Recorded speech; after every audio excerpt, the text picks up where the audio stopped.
Halin nalimutan ng utos mo.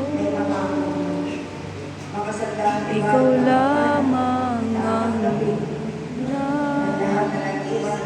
napakinggan mo ako.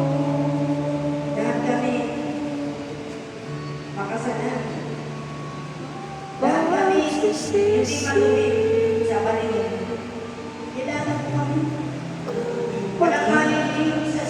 ay wala,